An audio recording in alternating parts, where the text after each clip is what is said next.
Hey guys, today we're going to be looking at the new Keystone Conqueror and who it seems to be really good on, like the best champions with it and who not so much. Honestly, it looks very strong. Either it's the best Keystone on the champion or it's very close to the other ones, but only really for melee champions. I'll give you a quick rundown of Conqueror and what it seems to be like. So for the first 4 seconds, while it stacks, it actually does nothing at all, and you have to enter combat twice for this to proc. You get 3 stacks after taking or dealing damage, and you need 4 to proc it. After that, the Keystone does become really good, especially for champions who want to do more damage over time. If you're going to burst straight away at like the front of a trade, it's not really going to be as good. It's much better on melee because the buff refreshes, right? And it works a lot like rageblade in a way. You want to stack it up ready on a minion before you fight it. This is partly why it's just so strong. Like they auto attack a few minions, wait for 4 stacks, then it's ready to go, and if you fight them, they're going to have that Conqueror proc straight away. It is also a 20% true damage boost to everything, not just auto attacks, its abilities as well. Whether they are physical or magic, it doesn't matter. The biggest difference from pressy attack, which is very similar, is that requires you to stack on a target and only applies to that one person. This is really a personal buff for you. It's much easier to use. Finally, fun fact as well, because 20% of your damage is now true damage, you'll actually heal less from lifesteal because you're doing less physical. With that out of the way, who's actually a monster with this Keystone? There are 2 standout insane champions right now that we didn't really expect. I didn't expect it anyway. Olaf to start with. Very easy way to proc it normally. Throw his axe, start stacking. When he catches up to them, it's on and ready to go. You don't have to do anything differently with this. It just makes him a lot stronger. He has kind of an issue always where he falls off damage wise, but not anymore.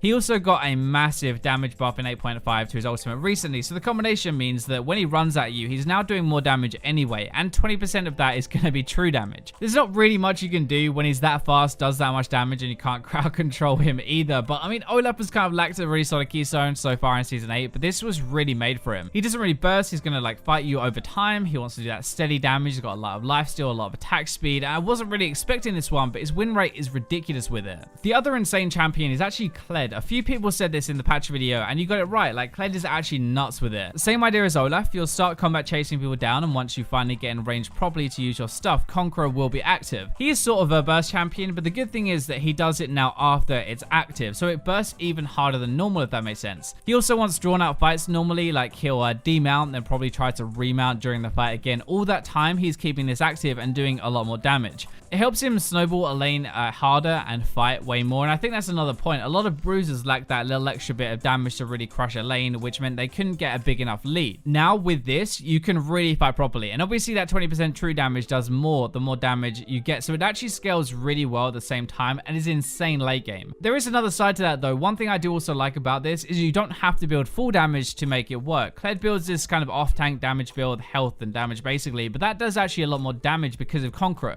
So next ones we're going to talk about are proper guild with the new Keystone. Not really at the same like kind of insane level as the other 2 so far, but still really good. A lot of people will have got Darius from the last video, probably the most expected one today to talk about. He wants to fight over time. Conqueror buffs your bleed, your autos, your abilities, all of it. It makes him even more deadly than before. If he catches you with it active and his ultimate is up, you're probably honestly just dead. There isn't really much you can do versus that. A big thing as well is that it helps him scale a bit better. Darius builds 1 damage item normally and then tank afterwards. Conqueror lets you be a bit more of a threat throughout the game. You don't fall off as hard as before. Mainly though, the reason you take this is just because it's insane 1v1. It will let him crush lane even harder. He becomes a monster and you can't really fight him 1v1 when it's up. With Riven, I still think that Aftershock might be a little bit better, but for pure damage, Conqueror is amazing. Riven is a burst champion really, but you can use her burst a little bit later into the fight. It's not front loaded. That means you can stack this up on minions, then ultimate and dive in, and a whole combo is doing a ton. Even if you can't stack it up first, you can still save the majority of your burst till it's active. Having her ultimate on and this at the same time is just like another level of pain, to be honest. And you also have this really cool synergy with your build with double lifesteal. Healing for more should mean longer fights, which means more use of Conqueror, plus kind of makes up for not going more full damage options, but remember it won't be healing for quite as much. It's not really much of a surprise though that Jax is really good with this when he wants to fight a lot over time. He actually has some proper synergy with it. You auto attack on minions to get your 3rd bonus damage auto, you jump in which activates your Conqueror, and then you smack them with the true damage. It's kind of how you would trade anyway, to be honest. You're just doing even more damage now, and since Conqueror applies to all damage as well, it is perfect for Jax. He does a lot of magic and a lot of physical. He has his W, his ultimate damage, plus damage from items. All of that is going to be getting a boost. The new rageblade, by the way, just a quick thing, like is so good on him and with Conqueror at the same time. They both want to ramp up damage, and all that percentage increase from rageblade now, the new rageblade, will feed into the extra true damage as well. The next one is a really cool one though, because finally this guy has a disgusting Keystone to use and abuse. It's a lot like press attack, but it's just a bit better for team fights. This one is a little bit different. You cannot really play quite as normal as you would want to. You can't jump in and instantly W. You would need to get Conqueror active first and then use your full combo afterwards. It does make that combo much closer to a one-shot now, and I think that actually is really important for how good he's going to be. It lets him fight a lot easier in the lane phase, which should build a bigger lead, exactly what he needs to be relevant in the game. The next one we're going to talk about is the only jungler in this video. It doesn't seem to be as worth because like in ganks for junglers, for the first 4 seconds you do basically nothing with this at all because it's not active. Master Yi is kind of the exception here because in fights he wants to go ham and he will stay in combat longer than that, and his damage is ramping.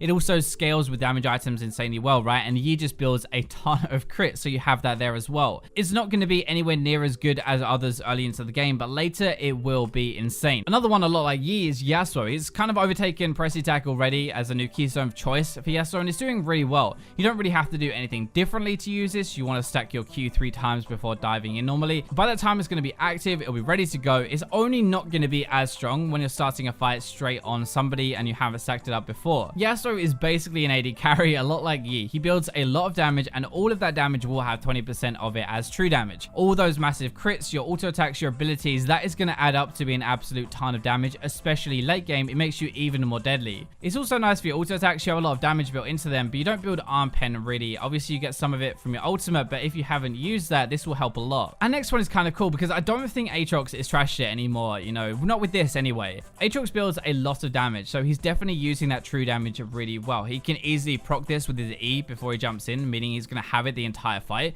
Aatrox has a lot of damage anyway. You're going to buff your W, your passive, even your ultimate damage. And with that much attack speed as well, you will get a lot of benefit out of it. Aatrox is kind of like a duelist, right? And it makes you a much better one, in my opinion. Very deadly while this is active. Tryndamere is another one very similar to the ones we've just talked about. It's the only keystone though that has above the 50% win rate right now for him. It makes a lot of sense. He wants to auto attack over time, and all those massive crits will start doing some true damage. The only problem is that he doesn't really have an easy way to stack this before a fight unless he uses minions. The point I'm trying to make with stuff like that is that you have a very obvious window where you could abuse a Tryndamere if he can't stack it up before. Even with that though, it lets you avoid building arm pen until a little bit later into the game, as the true damage will like bypass any armor that's stacking for your auto attacks and your crits. There isn't really any surprise here for Trynd. It seems ideal for him as a keystone. It's actually very good.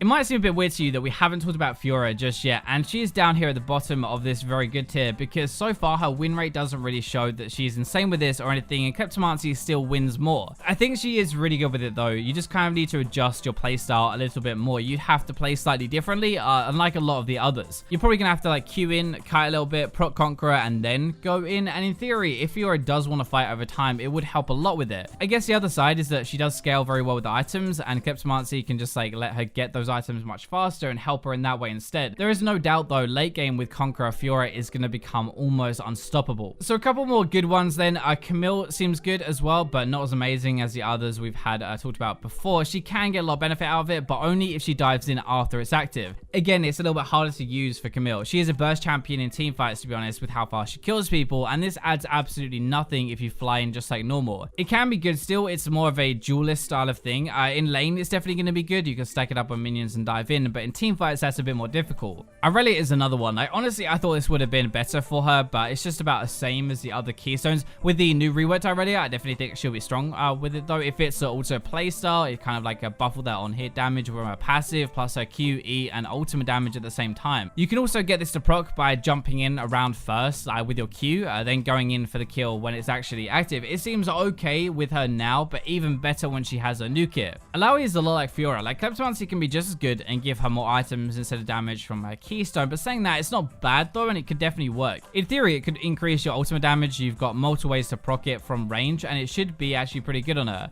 It might be a little bit harder to get this before her ultimate comes out, unless you can plan it properly, I guess, and Kleptomancy is just easier to play with, so Conqueror is going to be a bit harder. So those are the best ones, but I do have a few others that are decent with this if you want to mix your builds up and play it as a bit more fun, I guess. Wukong sounds weird when he wants to burst, but basically he can get this ready on minions whatever first, and dive in with this ultimate, and all of that burst damage from your ult is going to be doing true damage as well. That is insane. That sounds so good, but if you can pull it off, which is not easy. Conqueror is actually very good on Trundle as well. He wants to duel like a lot of others, maybe better than the OK category we're talking about right now, but his win rate doesn't reflect how good it is right now. Pantheon is a burst champion. That doesn't really make much sense. You can set this up though with your Q first before jumping in, and surprisingly, it actually has a good win rate. It's a bit different to the pure burst of Electrocute, but it's really strong in team fights because once obviously Electrocute is on cooldown, it doesn't offer anything, but Conqueror is going to be applying damage the entire fight. Yorick is another one who does have ways to block this. It could be decent, but for some reason, Grasp just wins a lot more at the moment. There are also a couple of range champions that I found, so nah, even though it doesn't make as much sense, he can't like refresh this all the time, it does keep up with his other keystones and seems to be pretty decent. I honestly didn't think this would work, but it's worth a mention at least. It does seem to be okay, and it does add a lot of burst damage while it is active. Another one the same as Nah is a bit weird, but it's doing okay on Jace at the moment. It does help his like full jump in burst combo, and I guess that's really what you're playing for, but it's not very easy to use. So that is going to wrap up the best champions with the new Keystone Conqueror, and I guess really like pretty much every melee champion apart from a few can use this really well. That's how strong it is. Hope you guys enjoyed the video though, and kind of explain a little bit how to use it as well. Make sure you like the video and subscribe if you do, but for now, I'll leave you with the robots.